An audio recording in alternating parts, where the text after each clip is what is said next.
Welcome to the October 26, 2021 episode of Reactive Consciousness. Man, I'm a little staccato tonight.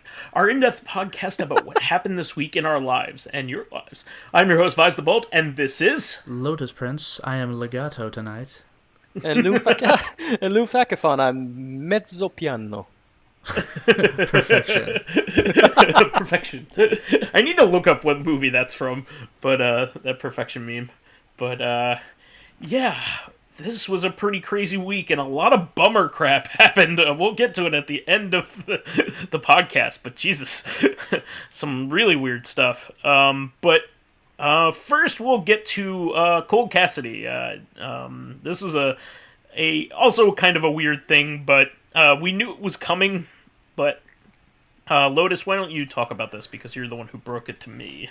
Yeah, so we've talked about this a while back, but regarding the controversies going on in Blizzard's staff, one of the characters in Overwatch, Jesse McCree, was named after one of the employees. Cool. Turns out that employee's a piece of shit, though, so they're like, okay, well, let's change the name of McCree. And a lot of people are saying it's an empty gesture, and, like, if nothing else is done, then yeah, it is, but at the same time, it should still be done just to distance it from the guy. And so, yeah, strangely... It's kind of like the Indigenous Peoples' Day thing, you know? It's just like Columbus Day. Do you really want to honor Columbus? It's been so long. Yeah, well... Well, no, we didn't it's stop also before, the empty may as well stop gesture now. thing of it. Like, you're still stealing ancestral land and taking away their rights. Yeah, well, I mean, welcome to America's entire history. We'll Canada name 2 Dakotas after them. Canada has the same problem, unfortunately. Yep. But in any case, they changed not just the last name, but just the whole name. So he's not like Jesse someone else that's not McCree. The body McCree. Jesse the body McCree. Jesse the mind McCree. But now it is Cole Cassidy. So this is, I mean, we mentioned this before, but this means that everyone who does support 2 and 4, the artist formerly known as McCree, is going to have to re-record their lines. This is actually a significant change. It's not like, we changed his name in the manual or something. Like, this is actually an overhaul. This is part of esports. It's like calling like a part of the game something totally different now. Like when you have to announce. Well, no, it. I don't mean that. Yeah. Like you, the player, can figure it out, but there are a million voice lines that have to be redone because they can't keep saying McCree out loud. Like in the video game. True. Yeah. I'm just saying there's all kinds of like even professional naming around sportscasters. Yeah, they'll have to get used to it. I mean, like, it'll take a little bit, but it'll happen. You know what's good about it, though? Cole Cassidy. Yeah? You know what's good about it? In a professional sense, at least when you're going to shout out if a McCree's coming, now you can just say, Cole! It's a lot faster. That's true. That's true. It's more efficient. It's a better name. And it doesn't remind me of Mad Dog McCree, which I think is actually... Always important. Always important. It's not as good, but... I beat him twice. It's been done. It's very hard, but it can be done. There are 3 of them. You have to beat him a 3rd time. Well, no, you don't, because the 3rd game is The Last Bounty Hunter, and he's not in that. It's like a spiritual... Why is it even called that? It's a spiritual successor. Like, it's not Mad Dog McCree 3. It says it. Well, you know... It's called The Last Bounty Hunter. Unless there is a Mad Dog McCree 3. Ugh. If there is, I don't know about it. But in any case, what's amusing is that this rival he has is named Ash, A-S-H-E, so now we have Cole and we have Ash. That's just an amusing... I'm not sure if coincidence, but... Oh. Alright. I don't get the reference. Cole and Ash, they're...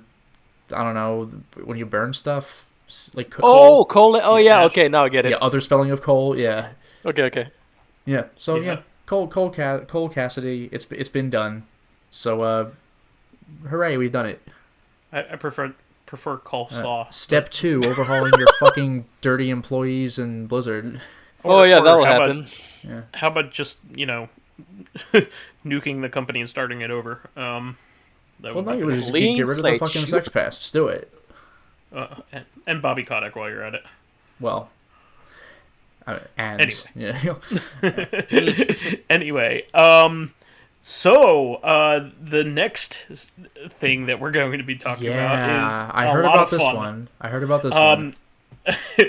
So, Paprium was widely known to be one of the earlier, I would say, group-funded crowdfunded games before there even was like a Kickstarter or anything like that. You wouldn't know it because there's radio silence until it came out in late 2020. So you're like, oh, it's a late game, but no, they pitched it in 2016. Yeah, and you had to, like, in order to invest in it, you had to, like, buy gems on their website and Watermelon Games. It was very confusing. I forgot about that. I just remember just like pre-ordering it or whatever it was. Yeah, it was very Instead of buying gems goofy. to turn them in, how about I just pay you? Well, anyway, we're gonna get to the main thing, but they're doing a Kickstarter for a number of reasons. It's very confusing, but Part of it is to recoup their losses, but I was just gonna say, but everyone's complaint is that, like, well, the last time we paid you, we didn't get our product, and you have our money, so why the fuck do you want us to pay you some more? I mean, like, Exactly. I understand why they're doing it. Like, I do get it, but, like, from the customer's perspective, I said this the last time we talked about Paprium. Vice and I got our games. We are the lucky ones. Yeah, no, we are extremely lucky. I mean, I even got my I even got my my joystick. So I didn't even remember I had ordered that. It was an $80 item too. Well, it was the same with me. I didn't remember I ordered the game. Like, I mentioned this before. I got an email saying, like, Watermelon Games, your order's about to be shipped, and I thought it was like a scam, except that the implication was that I already paid for something. I was like, what is this? And when I clicked the link, I was like, I did do that. So we're going to be a little bit more specific here, but they are crowdfunding in order to raise enough money to produce the games that they already owe people, which is really confusing. Yeah, like, wow. I get it, but, like, this failed miserably last time when they had a PayPal account. And here's the thing: they're also pitching modern ports of Paprium to, like, modern consoles, and which they should have done months ago. Well, they should have done initially. Well, that's true. Honestly. Yeah, like, Xenocrisis was really designed for the Genesis, but they also ported it to everything and put it on Steam. It works better on everything else besides the Genesis. Yeah, the Genesis is like the worst way to play it because it doesn't have a joystick. Yeah. It's the controller. It's only 4 directions, so you could do a D-pad, but you don't have a second D-pad. You have 3 buttons, or maybe 6. It would work better with a Super Nintendo controller, honestly, but much better. Yeah, that's how, like, Super Smash TV worked. But the 6 buttons Genesis controller is not well suited for it. I've tried it, but anyway,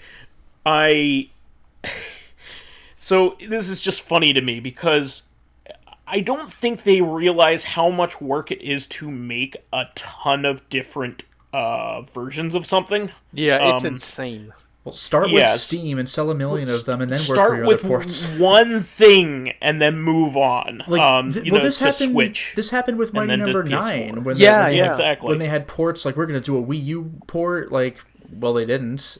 Or there was some port they didn't do. Was it Wii U or Vita or both? I don't remember, honestly. Both. Yeah, both. Okay, because, every so often, like, when you see a Kickstarter that says, we're going to port it to everything, like, that's when I start to get a little nervous. It's like, are you, though?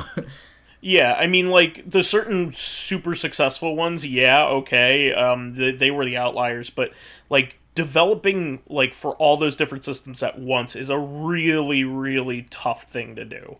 That's what people don't realize, and getting it optimized and running correctly, and who knows how well this will even fucking run on Steam. They need to come up with basically a Genesis emulator and make sure that it functions properly, because it's a weird Genesis game with that's the weird whole thing. Extra hardware. Like, there's a bunch of Sega games on Steam, so an emulator exists, but Paprium is a real outlier. Yeah. So, I'm going to go ahead and say, do not do this. Do not partake in it. I get the sunken cost fallacy. Maybe this is how I can get my game at last, but, like, this was an embarrassing disaster and everything was, like, better.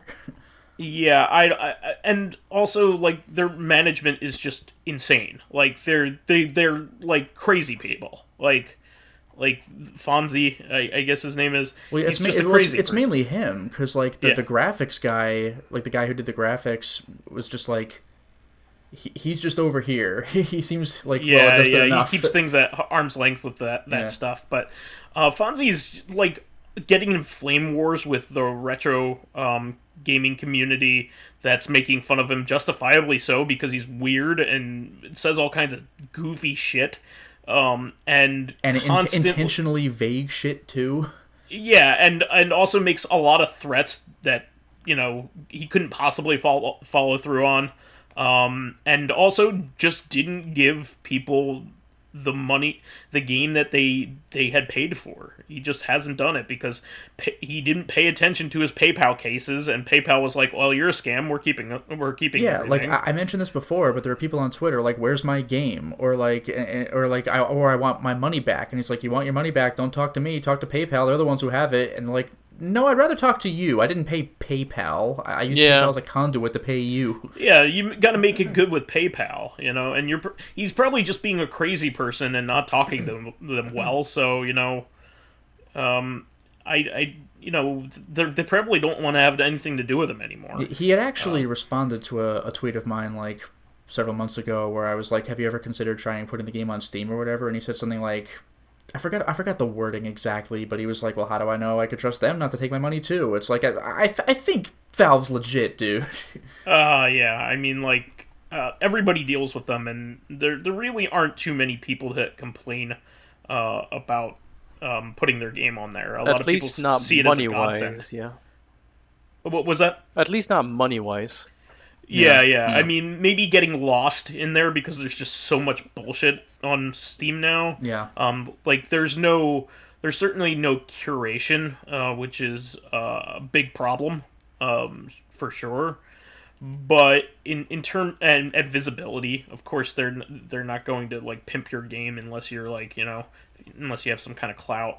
But like at least you can publish the game very relatively cheaply, and with not that big of a cut.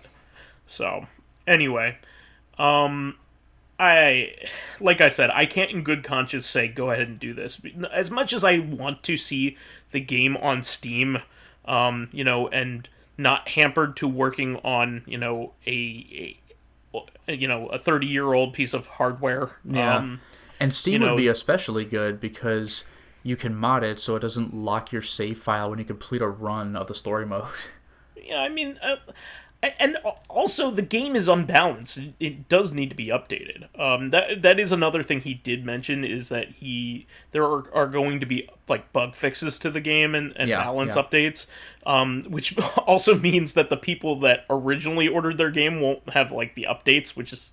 Oh, jeez. No, yeah, that is true. Like that, and I've noticed there's like a weird animation when you beat story mode and you get to a throne, you could choose to sit on it or not. And there's one character with one particular throne where the animation's just like weirdly off. Like the game still runs and everything, but you're just like, what is that? And like, I guess I'm just stuck with that. And there's also like the game is very easily cheesed with the jump kicks. No, it's not that it's easily cheesed, it's that's an absolute fucking necessity when you play it on higher difficulties. It's like jump kick or nothing. Yeah, but like that's not what it should. You should be using varied moves in order to play at a high level. You shouldn't be using one move. So that's a problem. So yeah, it obviously needs to be tuned. But it is a huge accomplishment. I mean, like it's a weird ass game with. Yeah, I do like it quite a bit. It is a good game. So and the soundtrack is expansive. Like that is a gigantic soundtrack. Yeah, I mean, like it's not like it isn't a product that isn't worth the money. It's more like, are you gonna get anything for your money? Yeah. It's like a gamble. So I have to say that you are taking a major risk by taking part in this Kickstarter, because if you remember right, like Kickstarters just need to fund, and then those people get that money no matter what, whether they bring something to term or not. And like he could, I don't believe this of him. I think he actually wants to produce that stuff, but I also don't believe he's competent enough to do it. Yeah, that's the problem, yeah. I don't think he's a good business person. I think he's a good programmer and likes really cool niche things and wants to promote that stuff. But I don't think he is a good manager. Like, I mean, like, who goes on, what kind of, like, head of a company goes in and has flame wars with specific people? Like, it's very entertaining. If you want to follow him, I mean, it's like every day there's something going on. No, I get enough feel of drama and bullshit in my life. Oh, but he's very unusual. Like, it's not like the normal stuff. He's like he's getting in a fight with Arcade Works, who like there are a bunch of people taunting him right now because he's a weirdo. So like they're taunting him because he's like easy target. But basically they're saying, hey, we're going to dump your game. You better watch out, like that kind of thing. And I mean, the game should be preserved, but like you shouldn't be doing it to like fuck with people. Like that's what they're doing. So I don't support that. But he's like throwing DMCA stuff at them, and it's so dramatic. It's really crazy. But yeah, I'll stick to my banana bread. It's fine. I don't blame you. Let's move on.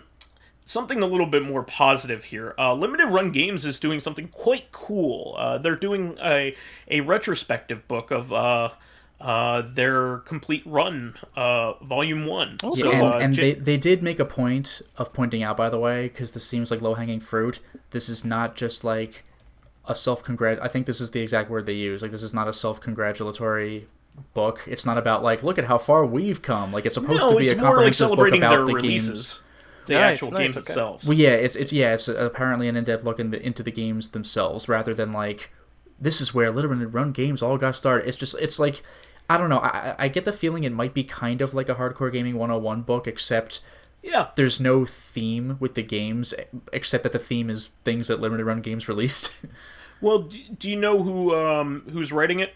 I do, Jeremy Parrish. Yeah, Jeremy Parrish, who was a major force in OneUp.com, US Gamer, and he's also just the guy from Retronauts as of right now. So he works for them and does a lot of their like copy, like whenever like in like instruction manuals and things like that. But he also has been putting out his books through them, and they're actually using him for a specific for their specific book. So that's really, really cool. He's kind of like their like historian, which is a really neat thing. Yeah, that is.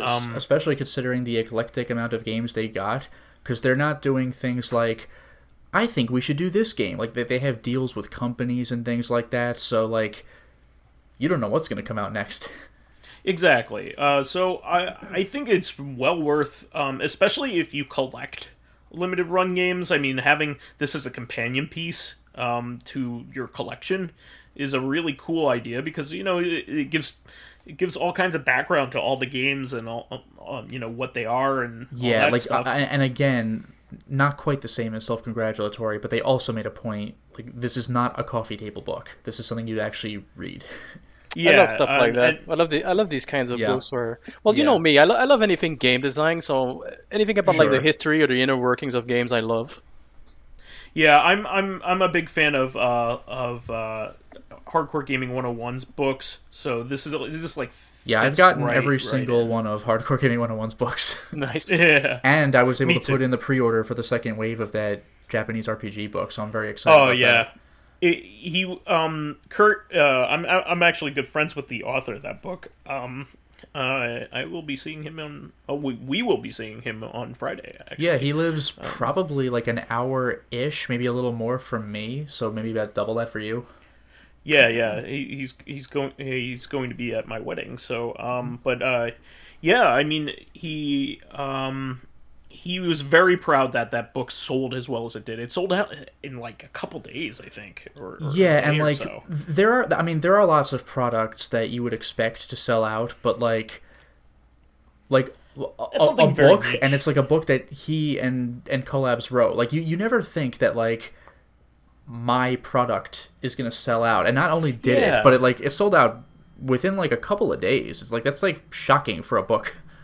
It's somebody I know, like, personally. It's just really, really awesome. I'm gonna carry a big cumbersome pile of his books to your wedding and just ask him to sign up. Can you make it out to eBay? Oh gosh. Yeah. It's really funny because Kurt, a long time ago, like when I first met him, we met up because he set up a meetup at Digital Press on his website, back when I was active in his forums. Yeah, Digital Press is, for those of you who may not know, Digital Press, I think Vice has said this before, literally wrote the book on video game price guys. Yeah. And that store is in Clifton, New Jersey. That's like... That's like pushing an hour and a half from me. A little longer for, like, at the time, it would have been maybe 2.5 hours from you. When used you were to go there from Rutgers pretty often. That makes sense, because Rutgers is, closer to there than I am, and way the hell closer than where you are. Oh, yeah, that's for sure. I can't make it up there anymore. We met up there, and, like, I became good friends with him. Like, we kept meeting up, and then I had... after, like, talking to him for a while, and it was just like, oh man, did you ever used to go to this, have you ever been to this, like, old website that I used to go to when I was a kid? It was, like, the Castlevania Dungeon. It was, like, the first website I ever, like, really frequented. It was, like, amazing. When I first got the internet, that's what I wanted to do, is, like, read Castlevania Dungeon. And he's like, yeah, that was my website. That's like, I used to read that as a 12-year-old. And the world is small, isn't it? Yeah. Well, that also reminds me of when you first met. I couldn't even be starstruck because I was already friends with him. Yeah. So funny. But that reminds me of when you first met Mr. Ryu, and you're like, "Yo, have you ever seen that movie Riki-O?" And he looks down at his Riki-O shirt that he's wearing. He's like, no. Well, that was more of I think it maybe got implanted in my head because I had, like, glanced at it. No, I know, but it's just funny. It's like, I know all about that thing that you're asking me about. Yeah. What's funny is, like, he's, like, one of the first people I ever, like, read on the internet. You know what I mean? Like, it's just really funny. But he runs Hardcore Gaming 101 now, and he also ran the Castlevania Dungeon, the Contra website as well. So.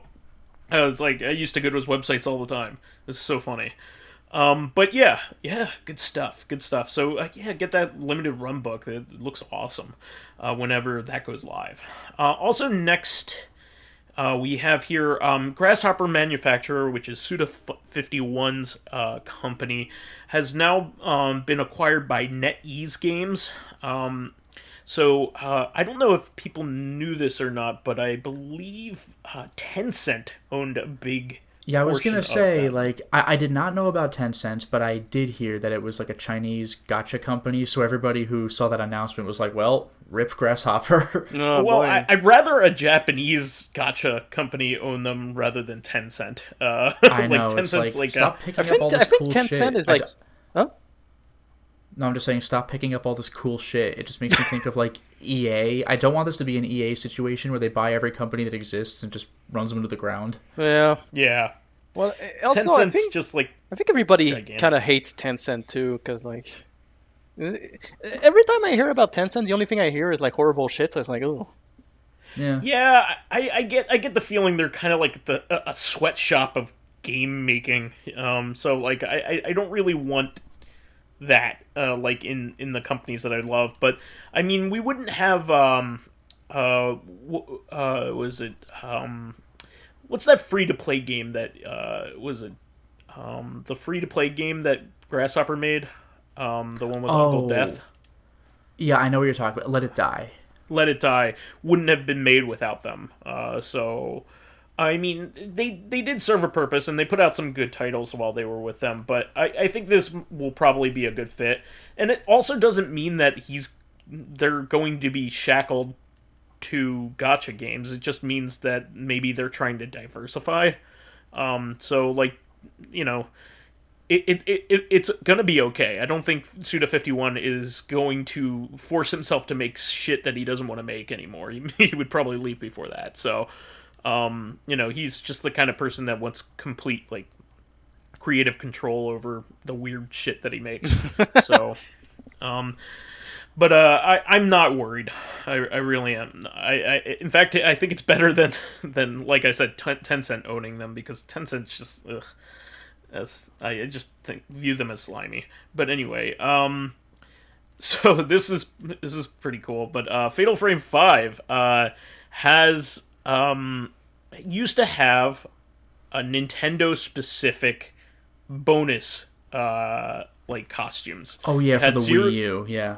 Zero Suit, Samus, and there was one other Hyrule one. Warriors Zelda. Okay, Hyrule and there was Warriors also Zelda. and the guy had like some costume that alluded to Star Fox, I think.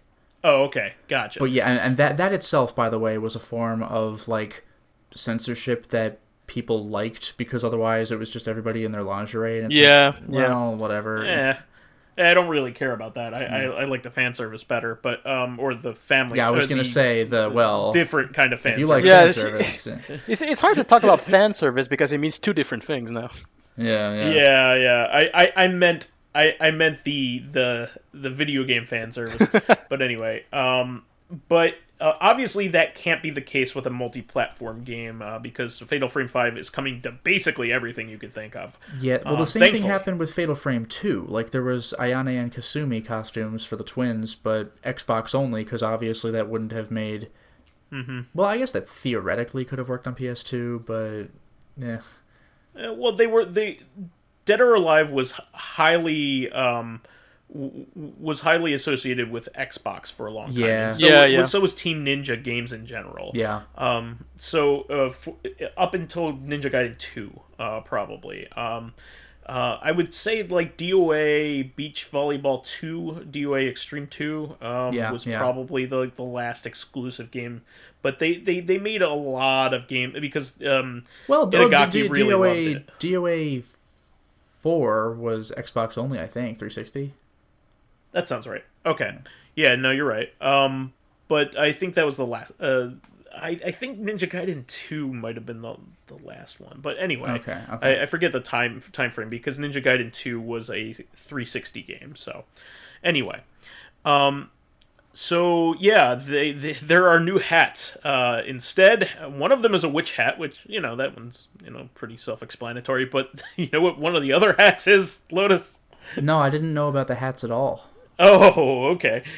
It is just the camera on their fucking head. Oh, that's great. Wow. That's amazing. What is it? The camera obscura? Is that what? The old-timey antique camera. Yeah. Yeah, it's called the camera obscura, and it just like it's like worn like a mask, so it's like a big camera on some shoulders. It's that's really great. Funny. I like it. I dig it.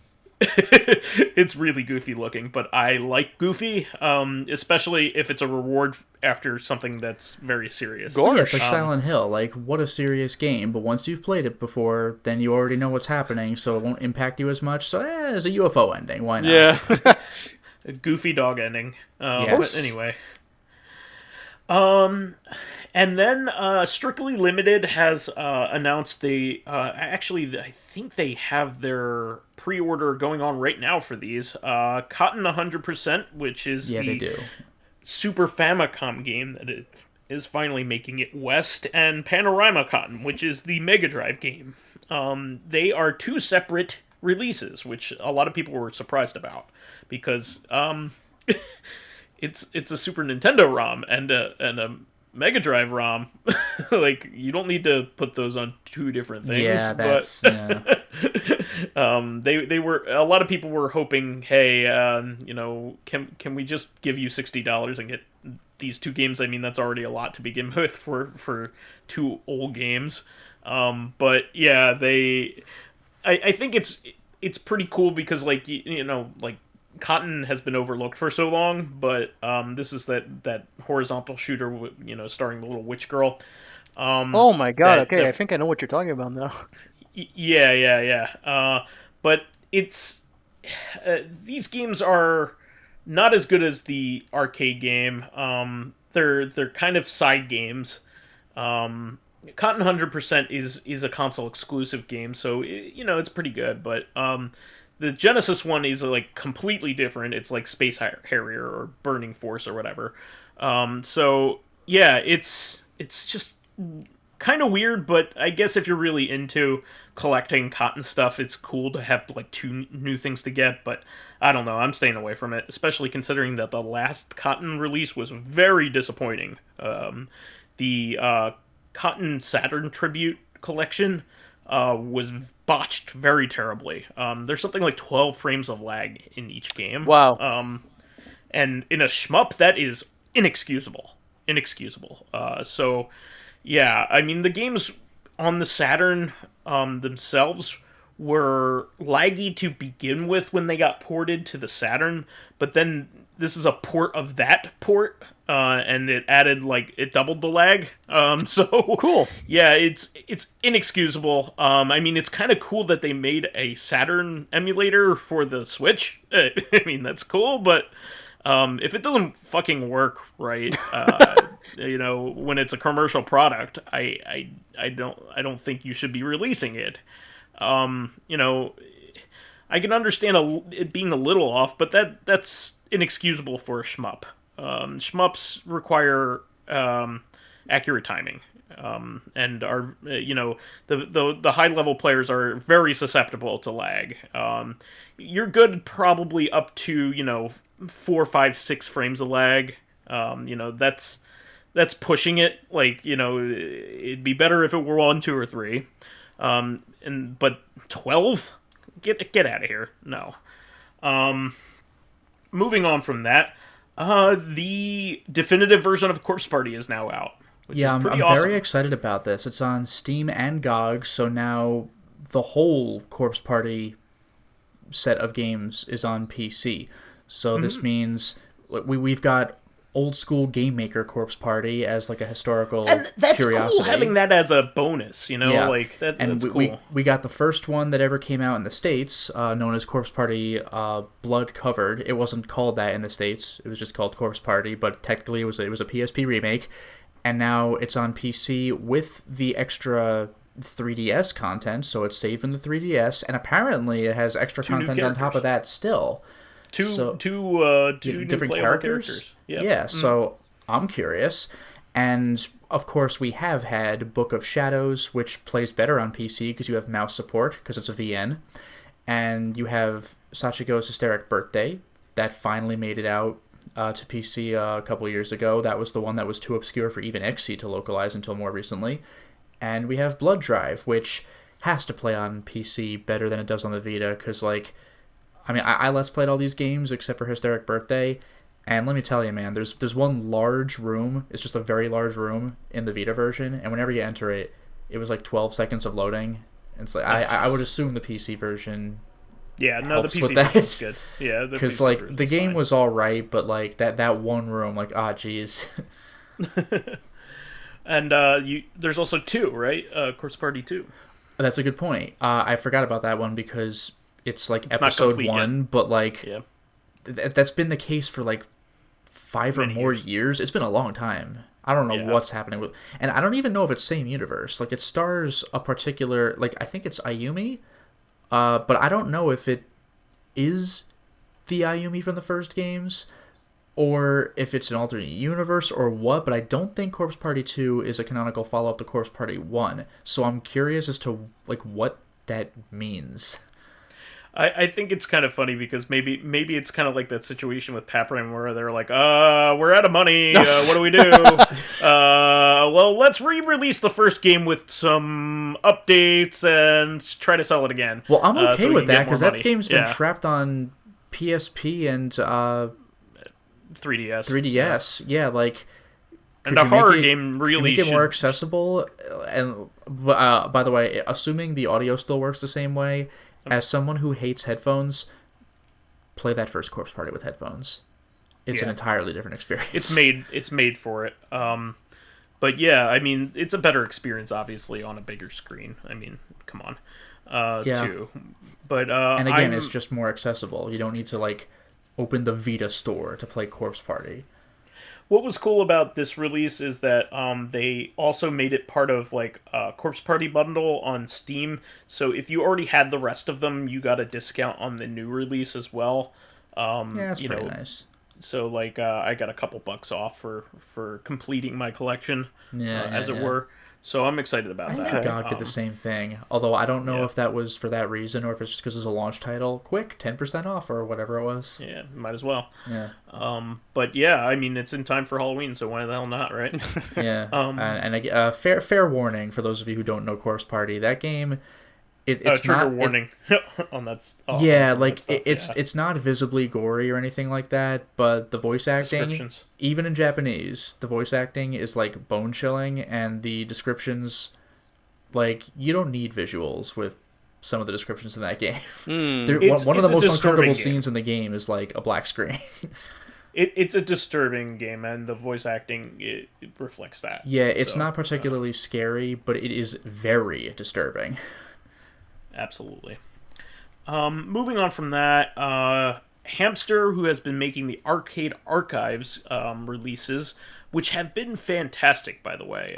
They are also worked on the Konami Arcade Collection, among other things, but they release a lot of obscure and well-beloved arcade games. In fact, they're working on Namco titles right now. They just put out Rally X, which is a Namco classic. When are they going to put out Soul Calibur 6? I want to see a port of Soul Calibur 6 to PS4. What's cool about them, though, is that they release some really obscure stuff that barely ever got ported or rarely ever got ported in its like original form. Like they put out probably my favorite release of theirs is they put out the arcade version of Sunset Riders, which has never been ported. I mean, like cool. You had like the Super Nintendo and Genesis conversions, but this is like the actual port of the arcade game, which is 4-player, so it's quite different. So yeah, it's amazing. They've done some really, really good work by putting out like some of the obscure stuff, but they have filed a copyright for an interesting thing. They put out a copyright for console archives, which might mean that... I thought they were going to make me feel better. I thought it was console archives. Oh my god. But yeah, this is really exciting because they could potentially be releasing multi-platform ports of classic console games for a lot of companies that they already work with. They work with Konami, as of right now, Konami Taito, which is Square Enix now, but they put out a lot of really nice Taito games. They work very well with Konami. I'm just trying to think of the other big companies. Namco, obviously. But they've even put out Nintendo games. They're the ones who put out the arcade versions of Donkey Kong Jr. and Donkey Kong 3 and Punch Out and Super Punch Out with Vodka Drunkinsky and all. Vodka Drunkinsky. Yeah, but like they do really good work. I mean, a lot of people say they're kind of like no frills when emulation, but honestly, I don't need a lot of frills. I just need accuracy, and they're really good at that. I want frills and chills. And spills. But no, I'm all for that. I think they do fantastic work. They do have leaderboards on a lot of their stuff, so I kind of want to hit that Burger Time. There we go. High score. Watch out for Mr. Hot Dog and Mr. Pepper. Yeah, the wavy hot dog man. It sounds so fake. What's the bad guy called? Mr. Hot Dog. I don't know. Hot Dogo. The Hot Dogo-san. I forgot they worked on Data East games as well. So yeah, there you go. Moving on from that, this is out of the blue, and man, am I excited for it. History of the World Part 2, which was actually a joke at the end of History of the World Part 1. Yeah, I wonder if it's going to be. Jews in space. I wonder if they'll use the same, like, just 1970s looking spaceships. Yeah, but that is a Mel Brooks classic. It is one of his better movies for sure. It is up there.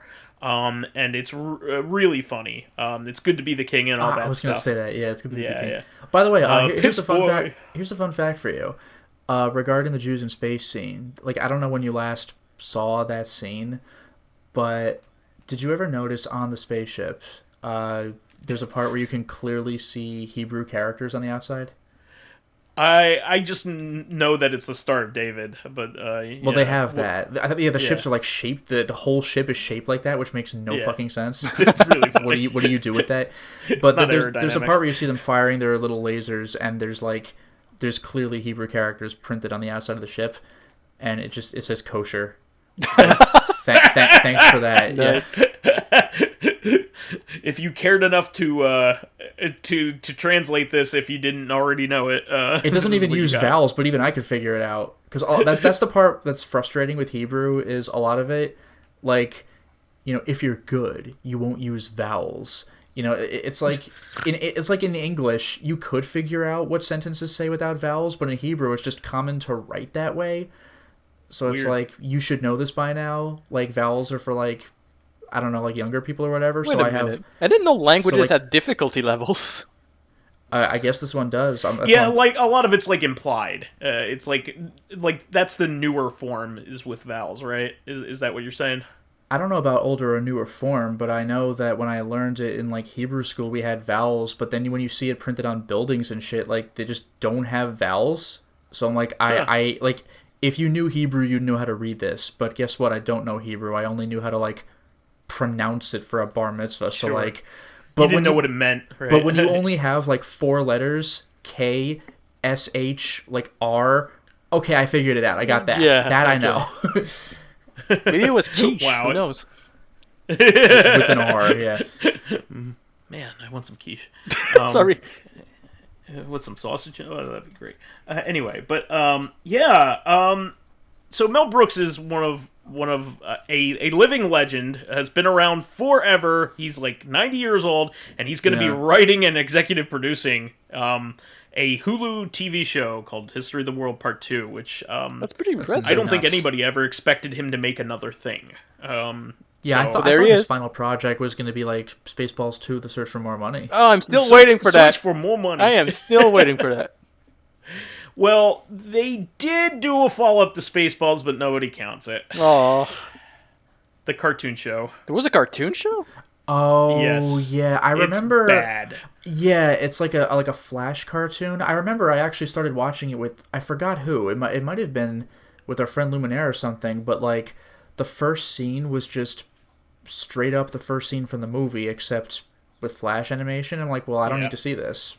Yeah, it was on G4. I forgot about that, but like maybe it was a follow-up. I don't know, but all I saw was just the movie again, but as a Flash cartoon. Like, we gave up very quickly because we're like, it's just the same shit, but it looks worse. Wow. I don't know how involved he was with that one, because the quality of it was not very high. But, it was not. It was not.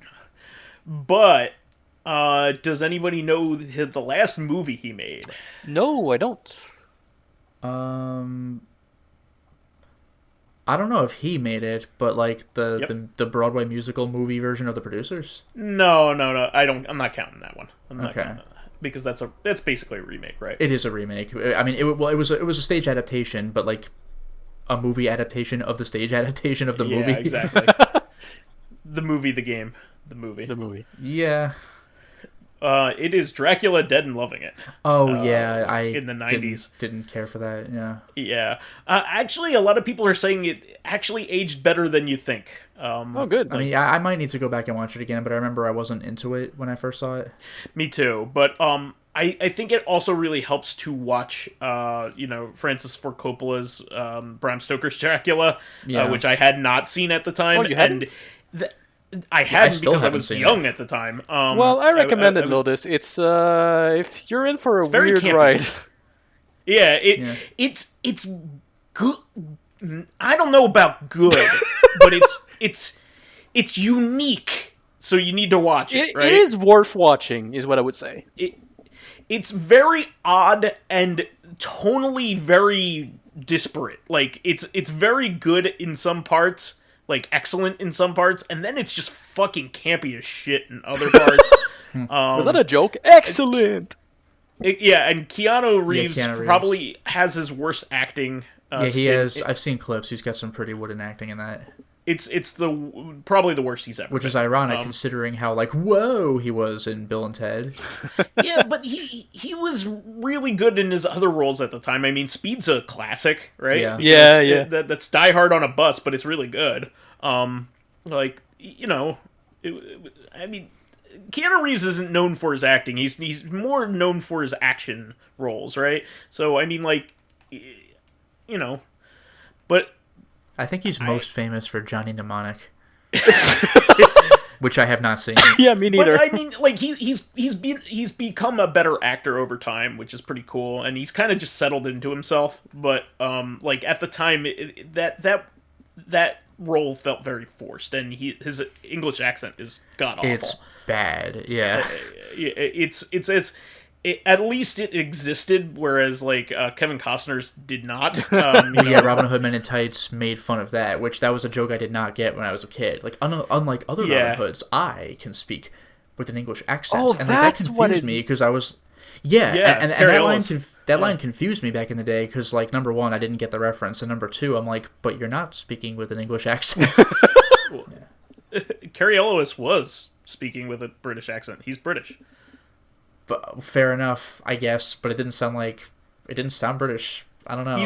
He has a posh London accent, so it's very neutral. All right, it's British. He's a British person. I mean, you've seen The Princess Bride. He is a yes, that's true. He's British. But anyway, you've seen Saw 1. I have not. He's in that. I know. I'm just joking. Oh, you haven't seen Saw? I've seen Liar Liar. Seesaw? Yeah, that's true. He was in that, wasn't he? Liar Liar, where he's well-meaning but not main character, so too bad, boyfriend. Yeah, exactly. But I just find this really exciting because Mel Brooks is up there. He's still with it. He still makes does a lot of tele interviews and stuff like that because it's COVID or whatever. And his son is a famous author and commentator. So the World War Z.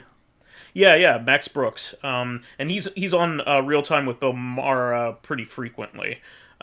So he gets around. He does a lot of stuff with his his son and his grandkid. But it's just it's exciting because he's still really funny in interviews. He's still with it, and he's over 90 years old. So that's pretty cool. Yeah, it's really awesome. Moving on from that, there's just a lot of delays for Marvel movies. Maybe Disney didn't see the return that they wanted to see out of Black Widow and Shang-Chi. I think Shang-Chi did really well, actually. Yeah, I think so too. But I can see why they're doing that. I mean, these are going to be the next few movies are going to be bigger movies than those two. So they want to give it as much time as possible. So I think that they delayed a whole bunch of them and then took a couple projects off their list that had been unnamed. I will say, it always surprises me when an American company decides to take time on something. I'm like, that's not the MO. That's not the way they do it. Yeah, I totally get that. I mean, that's just what they should be doing. I mean, honestly, during a time of need, plus, the people that are involved with these things, want to see them do well, Yeah. So, yeah, I'm not upset. No, me neither. It's a good thing. I think one of the ones that was delayed was Thor 4. Thor? Love and Thunder. Thor. That's why they're not calling it that. But yeah. That's the one where it looks like Natalie Portman is becoming the new Thor, which is pretty cool. Because Thor is now Odin, basically. So, anyway. Moving on from that, just a quick little happy bit. Happy birthday, Nintendo Direct. It is 10 years old now. Hey. Which is kind of hard to believe. Yeah. But a lot of people didn't see the point of them at first, or the value of them. In fact, they kind of were annoyed by them. Now they're addicted to them. So, look what happened. Nintendo had the right idea. I mean, a lot of games get that wouldn't otherwise get the attention that they should get it from Nintendo Directs. Yep. Especially in the indie space. Nintendo does a really good job at promoting indie games. Probably better than any other company, which is really funny considering for the longest they were the worst at promoting indie. That is indie true. titles. Yeah. Now that you mention it, they made it almost impossible for them to get a dev license with them or development hardware or anything back in the Wii days. And before that, like when they were really first starting to do like online purchases, so I think the DSi was like the first time. But they really made it hard for independent developers to become a publisher with them. It's kind of weird how Nintendo has this history of having like jolts of genius decisions and then just years of crap. Well, it's one of those things. They are very hot and cold. They went cold during the N64 era. I mean, like it was a time of like they put out really good stuff on their own, but like they lost all their third parties during that time. Like the only thing that's really worth a damn anymore, there's very few third party games that are worth a damn on the N64, and like all the really good ones that anybody ever talks about are the first party games. I think you're forgetting THQ's Quest 64. Oh, we are quite forgetting that. Yes. I prefer the GB Game Boy Color version. I have that. I should play that. Oh man, I'm sure it's better actually. Well, no, that's what I heard. It's like a more fleshed out game because Quest 64 itself, there was going to be a lot more going on with it, but a lot was left on the cutting room floor. Yeah, I can imagine. Yeah. But, I mean, Nintendo is really good at promoting these indie... they give them, like, specific spotlights on specific games now during their Nintendo Directs. They don't have to do that. It's good they do. Yeah, it's great that they do. I mean, Steam used to be the place for indie developers, and it still is, but, it like I said earlier, it's very crowded to the point where you don't know what's good and what's not anymore. But, and also just, there's all kinds of, like, asset flippy games on there that just shouldn't be on there. Yeah. They just buy, like, a Unity library and, like, make a weird first-person shooter around it and then churn out, like, 3 more that are exactly the same thing. I remember, it's a thing. I remember they did something like that on the Wii where there was, like, a ninja game and then, like, Lollipop Fairyland game, and it's exactly the same. Oh yeah, there were 4 games, and I don't remember what all 4 of them are, but I know what you're talking about. Yeah, there was the ninja one. There was Ninja Bread Man. Yeah, that's the one. And there were 3 other games. Anubis the second. I'm sorry. Anubis the second. Yeah, that's another one. Yeah. There's one more. I think there might be 2 more. Yeah, but that was a Wii game. Those were Wii games that were asset flips. Yeah.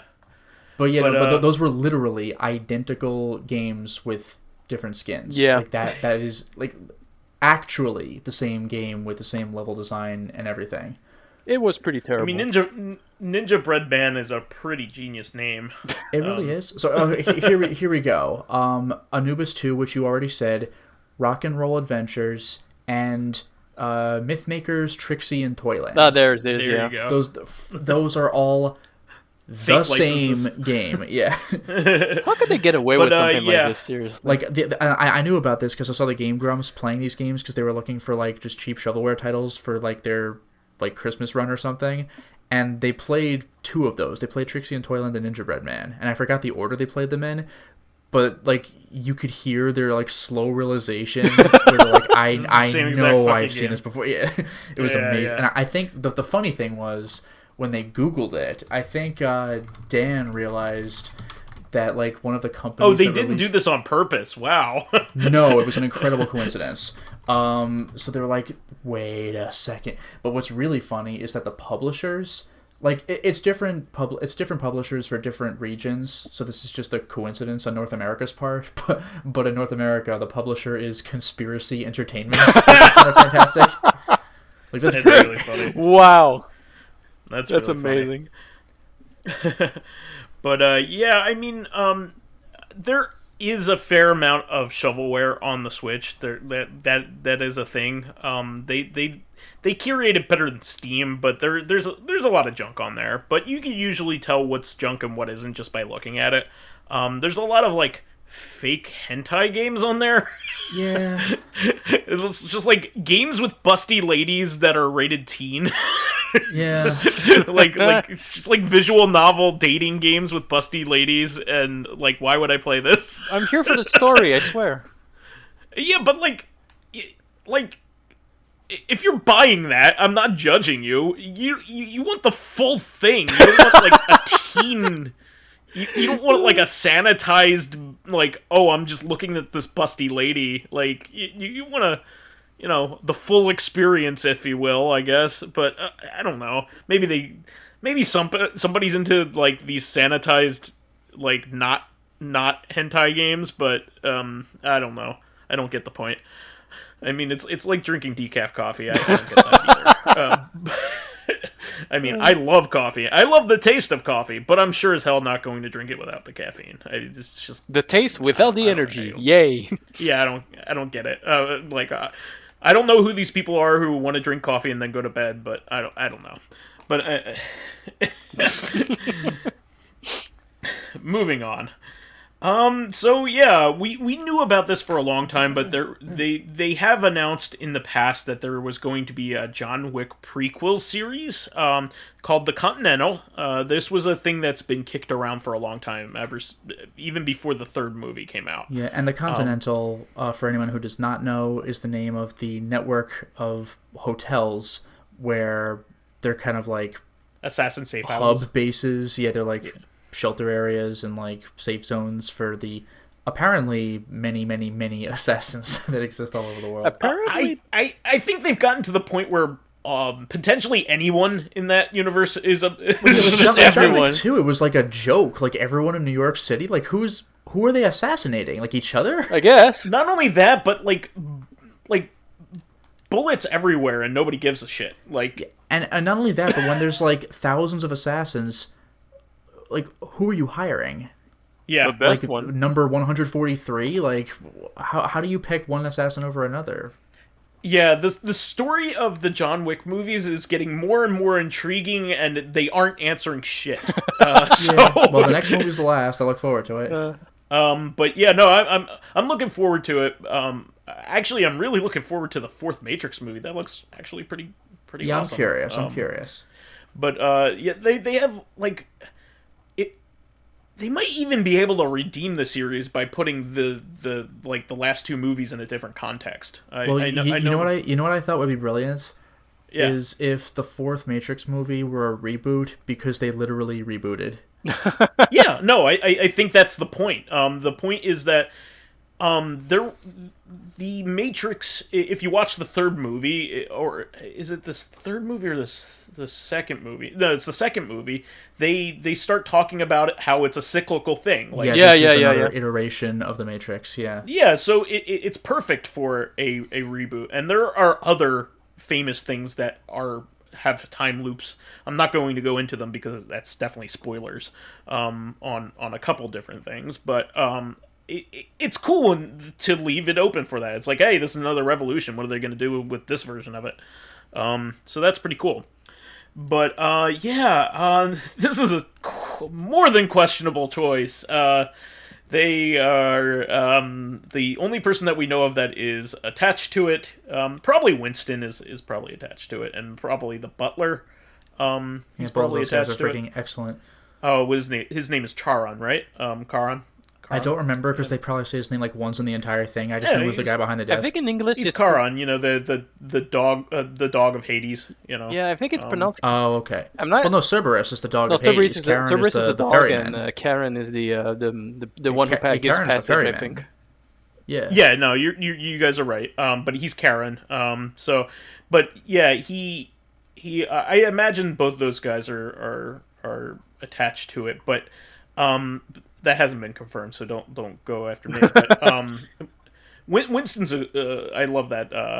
I love that actor. He's probably one of the best parts. He was great in Death Race with Jason Statham. Yeah, he's in a lot of stuff. He just shows up. Yeah, he just shows up. He's the dad in Hot Rod. I don't know if you ever saw Hot Rod, but that movie's hilarious. It's one of those movies that got really overlooked. Actually, a lot of what's his name? The guy from The Lonely Island. He has like a lot of movies that people have overlooked. Oh, Andy Samberg. Andy Samberg. That one and Superstar are like one of the funniest movies ever. Or Popstar. Never Stop, Never Stopping. That movie is hilarious. But anyway, Mel Gibson is attached to it, and so I'm out. Easy decision. Yeah, I mean he's a well-known piece of shit. Somebody who's had to apologize for multiple really bad transactions and then gone back on them several times over. He's just a gigantic piece of shit. And I mean, he's undoubtedly influential in a ton of stuff, a ton of brilliant iconic classics. Movies. I mean, the first three Mad Max movies, Braveheart is undoubtedly a fantastic work of art. The Lethal Weapon series. Yeah, I was gonna say Lethal Weapon. All four of those are good, actually. Plenty of really good movies, but he's a gigantic piece of shit. You should just kind of let him rot somewhere. But anyway. And then this is a really big bummer. So this week, there was a tremendous tragedy on the set of a movie called Rust, where actor Alec Baldwin, who's very famous for being in a ton of great stuff, 30 Rock, SNL. I think he's had more appearances on SNL than some cast members. An older role of his, Glenn Ross. He's in the most famous part of the entire movie where he's chewing everybody out. Always be selling. Beetlejuice. Who was he in Beetlejuice? The main character. He was. That was wow. Okay. He and Gina Davis are the main characters. Wow. Of Beetlejuice. And probably most famous of all is the conductor in the Shining Time Station movie. But yeah, Alec Baldwin, he's a funny guy. He's in a ton of shit, and he's the most well-known Baldwin, for sure, out of an entire family of acting brothers. And apparently somebody an assistant director handed him a straight-up loaded gun instead of a prop, a gun with blanks in it, and he accidentally shot his assistant director. He shot the gun, I would assume, on purpose. But yeah, he did not intend to kill them. My point. Nobody knew. Somebody must have known, but he didn't know that there was a fucking live round in it, and he just killed his assistant. What was it the director of photography, wasn't it? The director of photography. I'm sorry. Yeah. Yeah. So wounded his director. And this is a strange case because it's he killed somebody, but he's not really to blame for this one. No, not also, at all. I've seen some people talking about how part of this may have happened because I think there was some kind of strike going on. So what's the company? Was it Warner Brothers? They picked up some local crew for hire to handle stuff. Maybe things were a little more lax with them or whatever. So basically scabs might be the cause of this, but then again, how Jesus do you get Christ, who brings on live ammunition into a set for no fucking... That's a whole other thing. I hate to say it, but for someone who's outside of the United States, that sounds like something that would happen. Well, it has happened, kind of. It wasn't a live round, but that's how Brandon Lee died in The Crow. That was a case where, like, the blank in the gun, I think, fired at, like, a piece of something that was caught in it, and, like, that was, like, they thought it was intended, but something, like, went wrong. But this gun had a live round in it. Like, what the fuck? I don't know. That Brandon Lee one is very convoluted. In some sources that I read, there was an actual bullet in that gun. A single real bullet made it into an Uzi magazine, I think, is what bizarre. happened there. Yeah, but here's the thing. A lot of people don't realize this, but, like, blanks aren't something you could just buy. Like, you know what I mean? Like, it's they're not manufactured. Like, somebody makes them. Also, by the way, another thing that people may not realize is that, like, not that this is what happened with Rust, but, like, you can absolutely kill somebody with a blank. Yeah. Like, you're firing a gun at somebody. If you shoot point blank, it will kill them, Yeah, exactly, because the concussion of the... you gotta remember, an explosion is what causes the bullet to shoot out. Yeah, so, like, a concussion... there have been people who have died because they've mimicked doing a Russian roulette thing with blanks. Like at the softest part of your head and your temple, like, you will die. Yeah. I mean, this is kind of a little obscure, but a little while ago there was maybe 5 years ago at this point, there was a guy who was a cast member at Disney World who dressed up as Gaston, and he was in a viral video because he was doing, like, a push-up contest with somebody. He actually died from putting a mortar on his head while he was drunk, like a fireworks mortar, and, like, the concussion from that killed him. Wait, was that the Adorable video where he was doing push-ups against, like, this like 4-year-old kid or whatever, and he, like, lost on purpose? Like, oh, you cheated! That was great. Yeah, that guy was charismatic as hell. Yeah, he died, like, the next month. That sucks, because that guy was great. Yeah, no. He was, and a lot of people said, like, that was very uncharacteristic of him, but he was just, like, in the mood, trying to be funny or whatever, and, like, it just, that was a bad decision. Not realizing that, explosions, even when they're controlled, are still explosions. Like, you know what I mean? So, it's really a freaking shame, and I actually really feel bad for Alec Baldwin, because he's gonna be this is the kind of thing that ruins somebody's life. Well, that's the thing. Like, that's what I was gonna mention. I've seen this written elsewhere, but even though he's not the one who died, like, he's gonna feel guilty for the rest of his life. Yeah, he's gonna feel guilty for the rest of his life. Like, I mean, this is his production. He's the executive producer on this, so, like, to some degree, the safety concerns are his responsibility too. So, like, that kind of thing happened on his set. I read somewhere that somebody apparently, like, had told him the gun was good or whatever. Like, I think he asked or something. Oh, I'm sure. I'm sure nobody knew. Like, everybody probably thought everything was fine, because why wouldn't you think so? I mean, why would you bring live ammunition on a fucking set? There's no... That's what concerns doesn't me. belong it's like there. Somebody did bring that, so, like, how did that happen? Yeah, how did that... It's crazy. My guess is that we will never know, like, what happened there. One point of speculation I saw was that, like, if you're doing a close-up of loading the gun, you want to have what looks like a real bullet, so you're not like, oh, well, that's obviously a blank on the camera. They never have live ammunition, because, like, they know you could shoot that off. Like, they use prop bullets. I know that this is like, well, duh, that's irresponsible, but, like, somebody was irresponsible somewhere. Yeah, but, like, look, if that were the case where they use, like, real bullets for that kind of stuff, you would have seen more accidents happen. So, no doubt. Yeah. But even so, somebody did use a real bullet, and, like, God only knows why or how that happened. Yeah, no, I'm thinking it has to be intentional, because Jesus Christ, like, how did that happen? Like, it's crazy. Like, somebody obviously was fucking with him.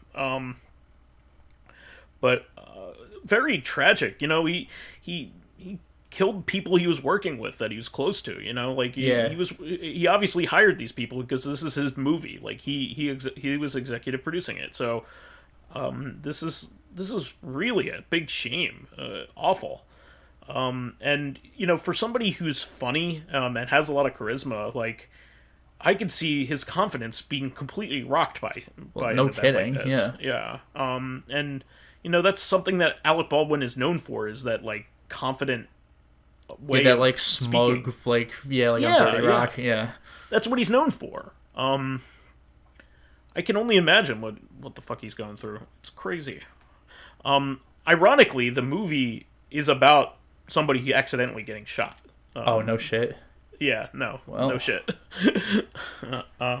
Yeah, anyway. Moving on to more bummer shit. You can go on this one, Lotus, here. Yeah, this is rest in peace Chris Ayers, and he's done a lot of voice acting, but he's like one of his more well-known roles is Frieza, like not the original Frieza, but like Dragon Ball Z Kai Frieza. So the new Frieza voice that sounds kind of like the old one, where he has more of that like original Frieza that we like grew up with on TV. Kind of reminded me of like an like old a feminine voice. quality. Yeah, feminine like, quality. Sound like Genkai from Yu Yu Hakusho, but Chris Ayers, if you know what I'm talking about. I think I do, yeah. But Chris Ayers had that like, well, Daddy always told me I should never fight Beerus, like that, because I saw him in Resurrection like, F. That's the only thing I've actually like seen him in, because I didn't watch Kai. Aristocratic flair and everything, yeah. Yeah. It was really interesting because he has that classy voice, but he still calls his father Daddy because Frieza's actually kind of young. But yeah, like, and everyone who had anything to say about Chris Ayers was saying like what a great guy he is, and this is a real shame because it was also particularly young too. How old was he? Yeah, I think he was in his 50s. Only 50s. Jesus. Yeah. Yeah. Oh man, this is a big blow, especially when good people are lost. It's really a big shame. And moving on, rest in peace, Hiroshi Ono, who is known as Mr. Dotman, who apparently is one of the foundational people in pixel art. Like, oh, yeah, he designed a lot of the iconic pixel art for Namco games, which were the first basically recognizable characters in arcade gaming. There really weren't any characters before Pac-Man, and he didn't do Pac-Man, but he did Galaga. I was going to mention that. Like, I hear Mr. Dotman, obviously Pac-Man, but no. But yeah, Galaga, yeah, you're not a character, but you know it when you see it. Yeah. So Galaga, like all of the ships had personality. Like all of them behave differently and are iconic looking. Even in Galaxian they're like that, which is the original game. So it's really a shame that a living legend passed away, because he also did I think Dig Dug as well. Like he did a whole bunch of them. A bunch of the iconic he might have even done Pole Position, which is one of the coolest looking old games, if you ask me. Just with the perspective. There's a reason why it's basically the first realistic looking racing games, if you ask me. Everything before that is very rudimentary. That game actually functions like an actual modern racing game. Yeah, it's really a shame. Not bummer stuff here, but anything else anybody wants to bring up for the good of the order? No, nothing else. I'm just a bit bummed out, I gotta admit. Yeah. Ugh. I think I'm good. Well, that's the show for this week. Please remember to subscribe to the Corrective Consciousness YouTube and Soundcloud pages. While there, please give us thumbs ups, love the Bob Law Law. You, sir, are a mouthful. Bob Law Lobs Law Bomb. Thumbs ups, likes, and 5-star ratings on iTunes helps promote and spread awareness of the show, and any bit of encouragement helps keep the show going. You can also catch us on Thursday for our sister podcast, Corrective Consciousness, where we will continue our coverage of Tim Burton's Batman Returns. We'll go over the impact of Batman Returns specifically, some of the video games and stuff, and also a little bit of Batman the Animated Series, because we have to talk about that. Of course. Come on. And finally, you can friend me as vysethebold on pretty much anything. Just let me know who you are, so I don't, I don't want to hang out with people that I, am not acquainted with. So just let me know who you are and how you know me. And you can follow me on my YouTube channel, Lotus Prince. You can hit me up on Twitter at Lotus Prince. And finally, if you are interested in seeing my videos early, like The Terminator Future Shock. Ooh. I am surprised you're playing that. That's a Patreon request, actually. I'm excited, actually, that you're playing that. How'd you get that running? DOSBox. Yeah, but jeez, So if you're interested in seeing my videos early like that one, getting in on exclusive live streams, I'm going to finish up Silverload on PS1. Bet you didn't expect that one either. Yeah. Selecting upcoming I was there when you bought that game. Oh, yeah. Selecting upcoming games for me to Let's Play, such as the aforementioned The Terminator Future Shock, and getting in conversations with me and other patrons on Discord, then perhaps consider swinging by my Patreon account, which can be found at patreon.com/lotusprince. And you can find me on Twitter as Lou Fakafon, and you can go see my webcomic at kedrula.com. And if you want some banana bread, I still have some left. It's pretty good. That shit is bananas. B-A-N-A-N-A-S. I make a mean banana bread. I make a really good banana bread. It sounds appealing to me. Oh my god. Anyway, we'll catch everybody on Thursday, and maybe we'll make coconut bread. Ooh. And then have a whole DK crew bread going on. Lanky Kong can make something. It'll be great. Great. Until next time, everyone. Yeah, everybody. Bye-bye.